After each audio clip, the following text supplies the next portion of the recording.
በጀርመን በስራ እንዴት መሄድ እንደሚቻል ለምን በግልጽ አትነግረን እምላላችሁ ለሁላችሁ አሁን እሱን ሊነግራችሁ ነው። ጀርመን መሄድ የምትፈልጉ በደንብ ተከታተሉ ይሄን ቪዲዮ። እናንተ መሄድ የማትፈልጉ ከሆነ ራሱ መሄድ ለሚፈልግ ሰው ለምታውቁት ሰው ሼር አድርጉላቸው። ስለዚህ ይሄ ፕሮግራም ቻንስ ካርተር ነው የሚባለው ወይም ኦፖርቹኒቲ ካርድ ነው የሚባለው።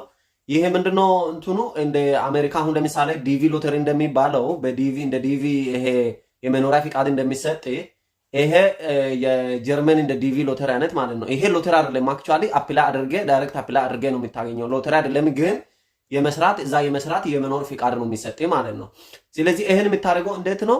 ኦንላይን አፕላይ ታደርጋለህ ማለት ነው። ኦፖርቹኒቲ ካርድ ነው የሚባለው በእንግሊዘኛ። ኦፖርቹኒቲ ካርድ የሚባል የራሱ ዌብሳይት አለው። ይሄ የዚህ ፕሮግራም ዌብሳይት አለው።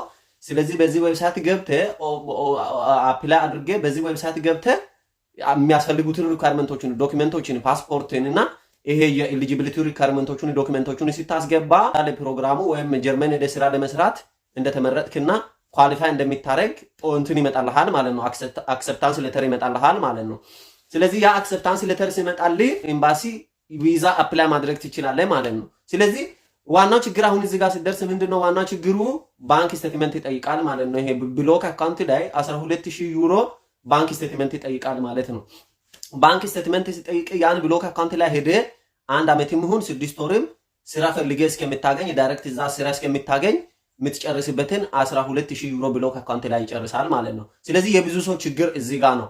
ይሄን እንዴት ማለፍ ይቻላል ብላችሁ ከጠየቃችሁኝ ይሄን ማለፍ የምትችሉት እዛው ኢትዮጵያ ሆናችሁ ይሄንን ፕሮሰስ እያደረጋችሁ ያላችሁ ስራ አፕላይ አድርጋችሁ ስራ ኦፈር ሌተር እንዲመጣላችሁ ማድረግ ትችላላችሁ ማለት ነው። እዛው ኢትዮጵያ ሆናችሁ ማለት ነው። ኢትዮጵያ ሆናችሁ ስራ ኦፈር እንዲመጣላችሁ እዛው አፕላይ አድርጋችሁ እዛው ሆናችሁ በኤጀንሲዎች በኩል በተለያዩ ዌብሳይቶች በኩል አፕላይ አድርጋችሁ ስራ ኦፈር ሌተር እንዲመጣላችሁ ማድረግ ትችላላችሁ። በዛ መሰረት ይሄ ብሎክ አካውንት ላይ 12000 ማስቀመጥ የሚባለውን ነገር ሊታልፉት ትችላላችሁ ማለት ነው። ቀጣይ ቪዲዮ ላይ ለዚህ ፕሮግራም አክሰፕታንስ ሬታችሁን ምን ብታደርጉ ያስጨምራል የሚለውን ቪዲዮ ሰራላችኋለሁ። እስከዛ ይሄንን ቪዲዮ ኮፒ ሊንክ ሼር ማድረግ እንዳትረሱ። እናንተ ባትፈልጉት ራሱ ለሚፈልግ ሰው ሼር አድርጉላችሁ። ይመቻችሁ።